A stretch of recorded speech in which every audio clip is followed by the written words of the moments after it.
So I woke up this morning and there was this beautiful sunrise outside the window. And I got up and I got ready and I went down to the beach, and it already disappeared, which was a bit of a shame. But it started me thinking about how many mornings I've got up and I've been there and I've seen the sunrise, or I've seen a very dark morning. And I'm just actually recording my audiobook for Camino de la Luna, Take What You Need, and I've actually split it in 3 parts because it's so long. And the second part, I'm talking about a particular sunrise when I got up and went out, and I didn't actually see the sunrise. It was a different kind of experience. And I think there are so many stories I have, and if you look on my YouTube, you'll see a really incredible sunrise, probably one of the most beautiful. That has a really big story behind it.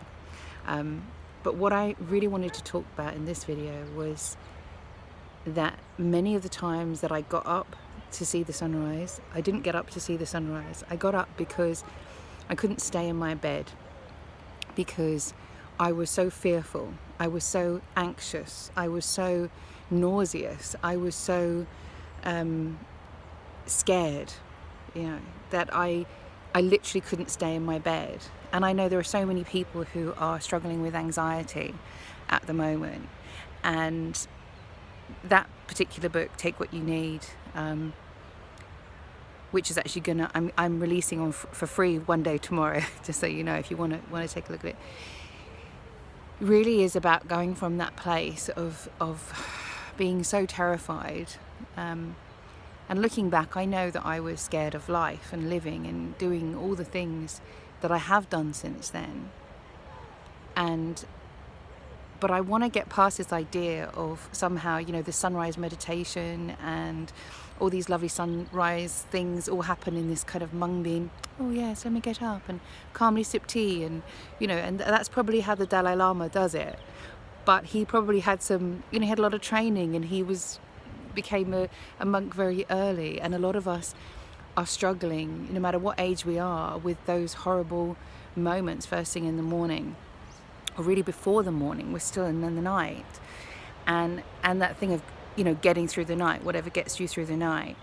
So I wanted to help you, if I can, with that, if you're struggling with this.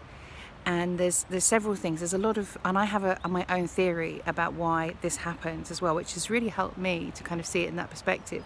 But even if you don't agree with that theory, many teachers will explain that the hour before the dawn is the most dangerous time, and I like to think of it as the most precious time. There's something very special about that time. And actually, I had flu a year or so ago, and it was Australian flu, and I had that time. It felt like in my body I was having that time at like 3 o'clock in the afternoon, which was very strange.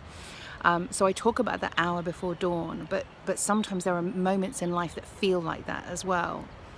And so just to give you a few tips on that, getting up and getting outside can be really great if you can do that, and if it is safe to do that. And also reading books, listening to music, and particularly music that doesn't have lyrics, so music from other cultures. Praying is great. Drinking some herbal tea is fantastic. I'm trying to think of some more things. I've done so many things. But if you want to try and get rest, I do recommend an iPod and some music to let you calm down and go back to sleep. And I listen to natural sounds, I listen to ocean waves, all those kind of things. But very quickly, because I'm running out of time, I'm trying to do this quickly. I might have to do a bit longer this one.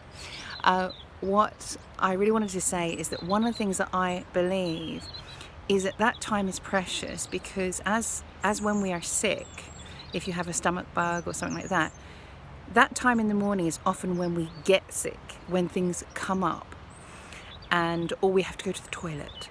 And I have come to believe that is the time that we are releasing the toxins in our bodies. We're releasing all those things. And if you've ever had to lie on the bathroom floor at that time in the morning, you know what I'm talking about. And that is our immune response saying, let's get rid of this. And so sometimes our immune response to things feels like that's the thing that's sick, So when we get sick, when we have stomach problems and things like that, or when our skin reacts to something, or for me when my lungs go nuts, when I react to chemicals, or even if we react to things like fluorescent lighting, that can make us feel like zzz, or noises, so had a recent experience with a smoke alarm, that can really make us like Argh! And so sometimes we judge our reaction and our response and we think that is the problem, but actually, that allergic reaction, that intolerance to something or to food, whatever, is really, it's our mind, body and spirit's way of protecting ourselves. So it can be wrong, it can be dangerous, and we can take things like antihistamine, if we're reacting to things like pollen, or we can look at the way that we're living our lives. Can we get away from things like pollution?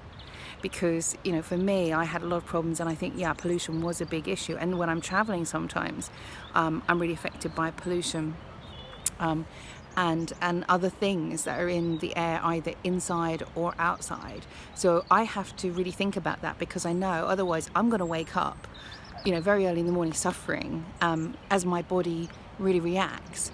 And one of the ways that we can react is for, I believe it's like fluid actually.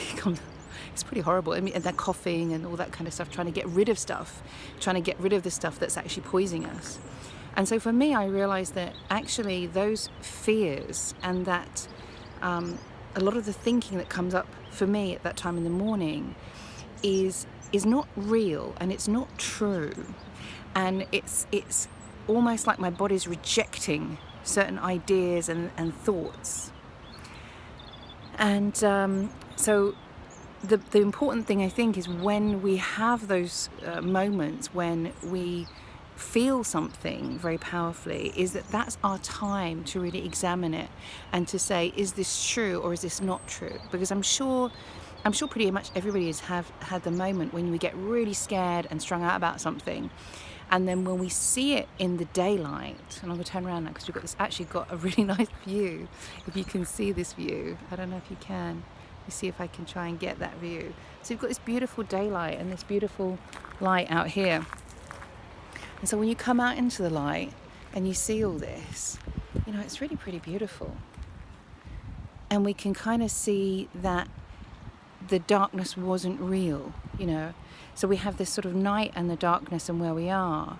But very often when we come out, and it doesn't have to be an actual night time, it could be when we're experiencing a difficulty, that we get all strung out and we kind of go, oh no, if this goes wrong, then this and this. Like if we're about to, if we're going to miss a plane, and we kind of get, oh my God, if I miss the plane, everything's going to go wrong. And no. I think, guess what? Do you know what? If you miss that plane, it probably won't be the end of the world. If you miss the bus, it's not the end of the world. But we kind of tell ourselves those things. And for me, when I was really struggling, the best thing for me was to come out to the water.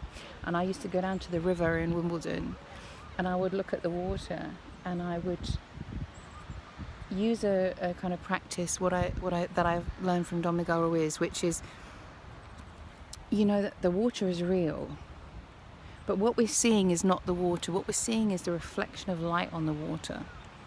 Now, where I was, there were a lot of trees by the side of the water, and you could see the reflection, and I could look at that and I could say, you know what, the tree is real, the water is real, but the reflection of the water, the reflection of the tree in the water is not real.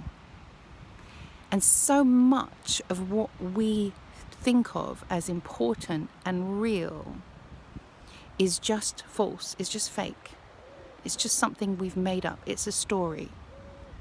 And so in that moment, we can start to look at what is true and what is not true, what serves us, what heals us, and what hurts us. What of our beliefs is actually hurting us now? And this is often one of the things that happens first thing in the morning, is when we are feeling that conflict between what we have come to believe and what is true, and particularly what is true for us personally. What can I do? What am I allowed to do? What can I let go of? and what do I need? And that's where the book title comes from, Take What You Need. And I'm going to end now because it's almost 10 minutes I've taken to do this one. I really hope this helps you, and I really hope it helps you sleep better at night, to know that when you get woken up by these things, you can handle it, and most of the time they're not real. And if that all fails, chamomile tea is very, very helpful, and the Dalai Lama knows that. And the very last thing, I'm running over. Porridge. I highly recommend porridge. And again, this is something that really helped me. And then I discovered that the Dalai Lama also eats porridge, and Scottish warriors used to eat porridge. It's a fantastic way it's a very calming thing and helps soothe the stomach, either late at night or first thing in the morning if you get very stressed out. I know it sounds strange and probably not the advice that everyone give you, but when you're having a very stressful time, if you feel your stomach is giving you a hard time, and you're having any difficulty late at night, first thing in the morning, chamomile tea and porridge, these are the basics. Okay, thank you so much. Take care. Bye bye.